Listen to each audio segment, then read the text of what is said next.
In this video, I'm going to share with you 8 important tips that you need to avoid if you want to achieve financial freedom as an immigrant. I have to be honest with you, these are mistakes that a lot of people have made, and I've been able to also see it and experience it myself. However, I'm not perfect. I've made my own mistakes along the way, and I share my journey on this channel. So if you're interested in that, please feel free to stick around by subscribing. And also, if you find value in this video, please don't forget to hit that like button, because that's how I get to know that you found value in this one. When it comes to building financial wealth, it's important that we understand what we are earning and what we are spending. Because if this isn't well balanced, in the sense you're making more than you're spending, you will have a problem making that financial goals or targets that you've set for yourself. And this leads to my first point: spending more than you make. The common problem associated with people that spend more than they earn generally lies in 3 different areas. The first one is the accountability, which means that you are not accountable to yourself. If you are in that boat and you're spending more than you're earning, and you're trying to always, tighten your belt at the end of the month because you realize that you won't have enough to cover your bills, that's because you're probably spending more than you're earning.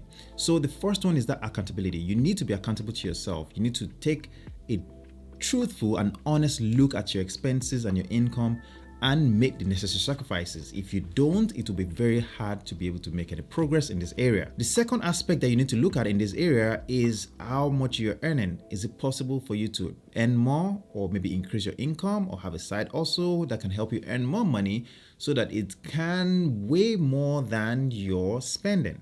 And if you can do that, then you will be able to achieve the financial goals that you set for yourself, whether it's saving or investing. The next reason why a lot of people spend more than they earn is impulse buying. A lot of times people will see what they like and they end up just pulling out a card, a debit card, a credit card, and they swipe the card. If you are in this boat, then you need to really consider your decisions and avoid impulse spending. I'm sure you desire those expensive cars and houses that you see around you, but they all come at a cost. And you have to understand that not everybody that actually owns those places do have the capacity to afford them on a long-term basis. And this is why it's very important not to try to compare yourself with other people. A lot of immigrants fall into this boat. And that leads to my number 2 point: buying an expensive car or an expensive house when they can't actually afford it. Yes, the bank will tell you can afford it. Understand that the bank is working to make that money. They want to make that interest off of you.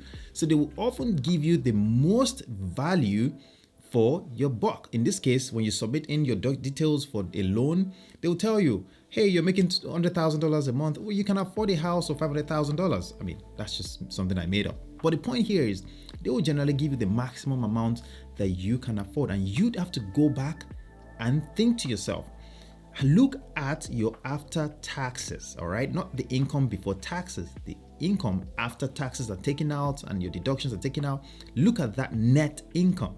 That is really what you want to work with. The bank will generally look at the gross because they know that you're earning that money. They are ready to take all your retirement money if you fail to pay. And that is why you have to use your judgment to choose wisely what you can truly afford. Excessive use of credit cards. You have to understand that credit cards are great. If you use them wisely and you don't spend more than you can pay back, then you're probably going to be in a good spot because you can build your credit. You end up working on your credit and credit history. And those things are good for you because they can save you a lot of money when you want to buy a house, maybe you want to buy a car, and you need to get a loan.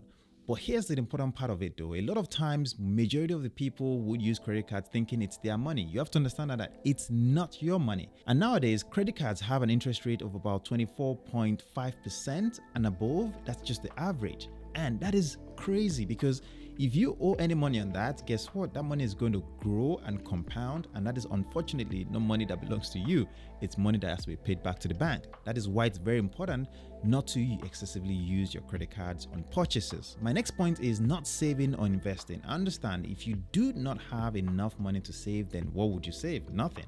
But that is why you need to really work on the things I talked about earlier, like earning more money, cutting back on your expenses, not spending more than you make. All these things will help you to be able to have that extra money that you can then put aside and invest in some form of investment, and you just let it passively grow. You don't have to chase the hot stocks. You don't have to chase the hot investments. All you have to do is to put your money in good index funds, mutual funds, or ETFs, and you let it just do its magic. The stock market last year made about 20% and above, and that means that without you doing anything, your money would have worked pretty hard for you. It's crucial to mention here that if you do not have any budget, you may find it hard to hit your financial milestones, and that is why it's so important that you have somewhat of a budget that you work with on a regular basis. Your budget doesn't have to be very strict, but you want to make sure that you have a certain amount that is allocated to specific expense, and of course something allocated to what you want to save. Number 6 is staying in a low paying job. I understand when you're new in a place, you're trying to just do whatever you can to earn some money, pay your bills, and maybe help out your family back at home.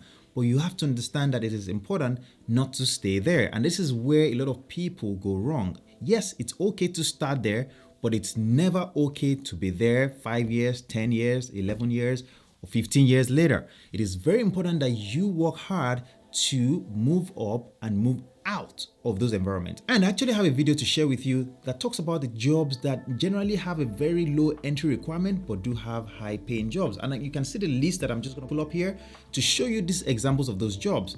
Look into any of these jobs. Usually most of them are in healthcare, but they will generally start you out anywhere above $80,000, and that's why you should consider income level like that. Even if you're not there yet, get into this field, get the necessary license or the education that is required. This usually requires about 2 years or so, and then you can find yourself in areas where you're earning more money. Number 7 point is not planning for retirement. If you really care for yourself, then you need to plan for your life in the future, which means that you plan for that retirement, save some money aside, put it in good investments, and let it take care of you in the future. Because if you don't plan for it, you will get old and you won't be able to do much, right? You won't be able to work, you won't be able to earn more money, and that means that you have to leave off the things that you've worked on or you've saved. And that is where it's very important that you plan for those retirement. If you're an immigrant and you're not investing in yourself, then this is the big mistake you're making. And this is why it's so important that I talk about this part, because no matter what we talk about here, no matter what we do, if you're not taking the time to invest in yourself, to educate yourself,